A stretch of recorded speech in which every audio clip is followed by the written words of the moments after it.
Dan bergabung bersama kami produser lapangan CNN Indonesia Diana Valencia di lokasi perayaan HUT ke-25 PAN. Halo, selamat sore Diana, bagaimana persiapan di sana? Saya ingin memastikan apakah betul kemudian Prabowo dan Erick Thohir akan memberikan pidatonya malam hari ini? Ya, selamat sore jelang malam Bram. Benar sekali, tidak hanya Prabowo Subianto, baca pres Partai Gerindra yang juga diusung oleh Partai Amanat Nasional dan juga Erick Thohir.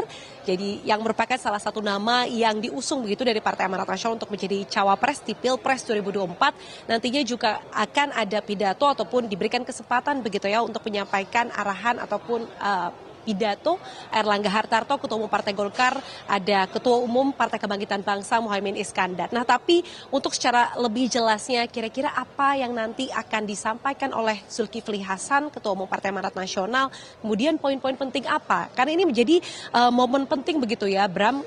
Ini jadi momen pertama Prabowo Subianto hadir di hadapan seluruh kader PAN setelah dideklarasikan pada Agustus lalu. Oleh karenanya, saat ini sudah bersama saya Sekretaris Jenderal Partai Amanat Nasional Edi Suparno. Selamat sore jelang malam Bang Edi, sehat Bang? Sore, terima kasih, sehat Alhamdulillah, terima kasih. Ini tadi sudah ada paparan survei begitu Bang, kemudian nanti akan dilanjutkan oleh pidato begitu ya, ada Pak Prabowo, ada Bang Zulhas juga akan memberikan arahan. Ini sebenarnya momen HUT ke-25 ini menghadirkan begitu banyak nama, ada Pak Prabowo, Pak Airlangga, Gus Imin, kemudian juga Pak Yusril datang. Apa yang ingin dihadirkan oleh PAN pada malam hari ini? Pertama tentu kita akan menghadirkan kebersamaan dan silaturahim. Kebersamaan di antara partai-partai politik yang telah menyatakan dukungannya kepada Pak Prabowo Subianto. Kedua, ya ini merupakan bagian dari silaturahim politik kita.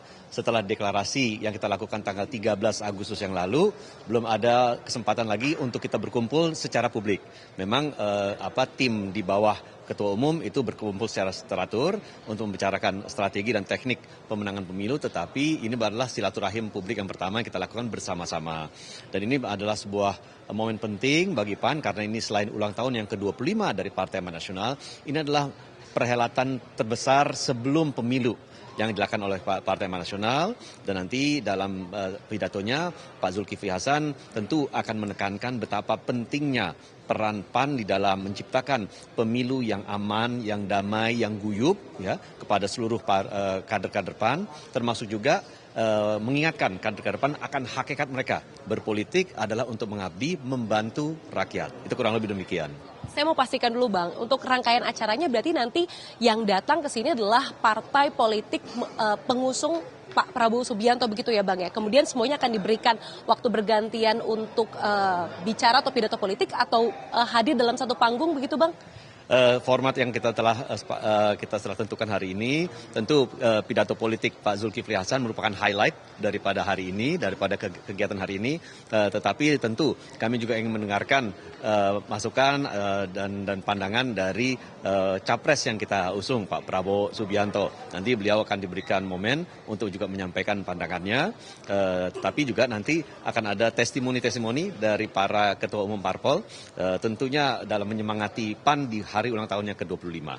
Bang, kalau bicara soal Pilpres, kemudian capresnya itu ditentukan begitu ya Bang ya. PAN mendukung Pak Prabowo Subianto dideklarasikan di Museum Perumusan Proklamasi beberapa waktu lalu. Cawapresnya Bang, ini yang masih suara yang berbeda begitu. Ada sebut saja Bang Yandri begitu, Pak Erick Thohir, kemudian Pak Zulhas kemarin juga menyebut nama lain yakni Pak Muhajir yang juga hari ini datang. Ini sebenarnya PAN ini mau gaya dua-duanya, siapa sih Bang jadi prioritas Bang? Ya, tentu Pak Erick Thohir sudah lama kita sosialisasikan dan itu merupakan bagian dari strategi kita sudah hampir 2 tahun ini, dan tetapi kita juga tidak boleh melupakan bahwa akar dari Partai Amanat Nasional ada di Muhammadiyah, dan salah satu tokoh Muhammadiyah yang saat ini paling senior Barim Kalaman adalah Pak Muhajir Effendi. Tentu itu akan kami kedepankan juga. Namun dalam pembicaraan yang sekarang sudah ada, yang sudah kita lakukan, yang kita sudah sampaikan kepada Pak Prabowo, kita sampaikan kepada teman-teman parpol pengusung Pak Prabowo, bahwa Pak Erick Thohir adalah sosok yang kita dukung ke depannya. Tetapi juga tidak melupakan Pak Muhajir Effendi dalam hal ini. Bang, ini saya mau tanya soal seberapa setia PAN terhadap komitmennya kepada Pak Prabowo Subianto. Karena kan kalau kita lihat rekam jejaknya, PAN ini juga pernah mengusulkan nama Erick Thohir ke Partai Demokrasi Indonesia Perjuangan. Datang waktu itu ke DPP PDI Perjuangan, bertemu langsung dengan Bu Mega. Berarti ketika sudah memilih Pak Prabowo, ini artinya proposal ke PDIP luruh Bang? Eh, ini namanya politik, tentu dalam politik segala sesuatunya bisa terjadi, tetapi kalau melihat rekam jejak PAN, kita sudah dalam 2 pilpres mengusung Pak Prabowo, ini adalah yang ketiga kali, rasanya kita sudah akan sulit sekali untuk bergerak, apalagi kita sudah punya kedekatan yang sangat erat dengan Pak Prabowo dan teman-teman Gerindra. Khusus untuk Pak Erick Thohir tentu kami akan tetap perjuangkan Pak Erick Thohir, tetapi itu kan nanti akan diputuskan di dalam sebuah forum para ketua umum pengusung Pak Prabowo Subianto, dan kami rasa musyawarah yang akan dilakukan itu mudah-mudahan dalam waktu dekat itu nanti menghasilkan satu nama, dan nama itulah nanti akan disepakati oleh semua untuk kita dorong bersama-sama. Dan ini saya kira merupakan sebuah spirit kebersamaan yang akan kita songsong supaya nama yang kita nanti akan lahirkan sebagai cawapres Pak Prabowo itulah yang kita kemudian komit untuk memperjuangkan secara bersama-sama dengan Pak Prabowo. Nah, ini bicara soal spirit kebersamaan, Bang. Ini kan beberapa waktu lalu memang sudah deklarasi, tapi pasca deklarasi itu sudah ada pertemuan lagi belum sih, Bang, antar partai politik pendukung Pak Prabowo Subianto begitu? Karena kan kalau kita bicara piagam kerjasama itu yang baru hitam di atas putih sebenarnya Gerindra dan PKB, dan di situ tertulis poin ketiga kalau saya tidak salah, Bang, itu yang menentukan capres-cawapres itu adalah Pak Prabowo dan Muhaimin Iskandar. Itu belum ada Golkar dan juga PAN begitu, Bang. Sudah diperbarui, Bang? Kita dalam hal ini sudah melakukan pertemuan-pertemuan pasca deklarasi itu, memang tidak dipublikasi di dalam tatanan grup kerja gitu ya. Tetapi saya yakini, apalagi itu merupakan sebuah pernyataan juga dari Pak Prabowo bahwa pembahasan mengenai cawapres itu akan dibahas di tatanan para ketua umum. Bagaimana formatnya kami serahkan pada Pak Prabowo. Tetapi kami yakin Pak Prabowo seorang demokrat sejati sehingga membuka ruang selebar-lebarnya bagi semua pihak untuk menyampaikan pandangannya terkait masalah cawapres ini. Oke, baik, berarti PAN punya porsi yang sama ya, Bang, untuk mengusulkan nama. Terima kasih. Sekretaris Jenderal Partai Amanat Nasional Edi Suparno. Selamat beraktivitas, Bang. Terima kasih waktu untuk CNN. Ya, Bram, itu tadi sebenarnya bahwa memang ada sejumlah ketua umum partai politik yang turut hadir, Prabowo Subianto, ketua umum Golkar Erlangga Hartarto, kemudian ketua umum PKB Muhaimin Iskandar. Tapi saya ingin ajak Anda sedikit untuk melihat survei dari Partai Amanat Nasional yang juga tadi disampaikan begitu dalam paparan internal. Kalau memang dilihat ada tren kenaikan begitu dari PAN, kalau saya mengutip survei dari Litbang Kompas itu pada Mei 2023 itu PAN hanya di angka 3,2, tetapi di yang terbaru begitu, Bram, ini naik jadi 3,4, naik 0,2% di Agustus 2023. Kemudian di indikator politik juga menunjukkan tren positif begitu, tren yang sama kenaikan dari per Agustus begitu 4,3%, posisi ke-8. Dan kalau bicara soal trennya, angka 4,3 ini sebenarnya dirasa cukup baik begitu menurut survei indikator politik, karena pada April 2023 ini hanya berkisar di 1,5 sampai 2% saja. Tetapi ini kali pertama dalam survei indikator politik PAN ini menyentuh ataupun lebih dari angka 4%. Nah, tadi juga disampaikan begitu ya dalam paparan internal bahwa memang ada tren kenaikan, tapi disampaikan beberapa faktor penyebabnya ini adalah kinerja Menteri Perdagangan, dalam hal ini adalah Ketua Umum Partai Amanat Nasional Zulkifli Hasan yang berkaitan erat dengan harga pangan yang memang berkaitan dengan isu-isu merakyat dari level menengah sampai dengan ke bawah.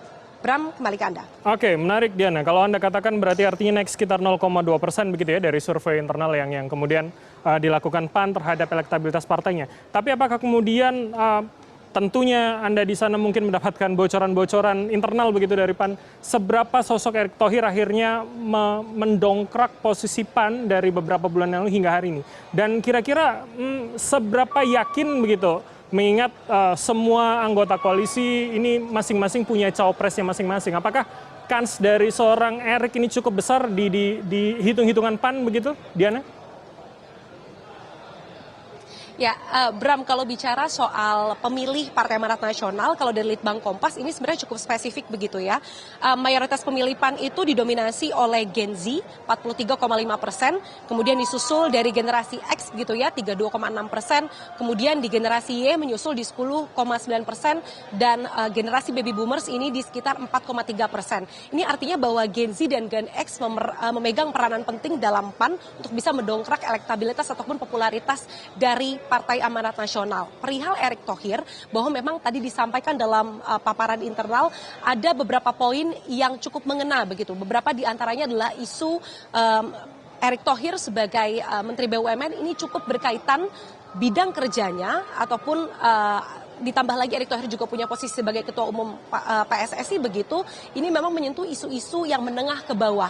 Ini sesuai dengan usia pemilih dan juga isu yang diminati begitu oleh para pemilih Partai Amanat Nasional, yakni usia muda, kemudian isu soal harga pangan, soal bola dan lain sebagainya yang memang menyentuh generasi muda dan juga generasi maksud kami masyarakat level menengah dan juga ke bawah. Sehingga memang Erick Thohir punya efek, tetapi sekali lagi bahwa yang disampaikan faktor penyebab utamanya adalah kaitan posisi Ketua Umum PAN sebagai Menteri Perdagangan dan faktor utamanya adalah pengelolaan harga pangan begitu. Kemudian soal kans Erick Thohir menjadi cawapres ini bisa disampaikan, ini cukup menarik begitu ya, karena Koalisi Kebangkitan Indonesia Raya yang awalnya hanya dihuni oleh Gerindra dan juga PKB, ini artinya Prabowo Imin begitu, kita ketahui bersama bahwa memang PKB Ketua Umumnya Muhaimin Iskandar ini juga punya ambisi yang sama untuk menduduki kursi Wapres ataupun Wakil Presiden. Tetapi sekali lagi bahwa memang tarik-menarik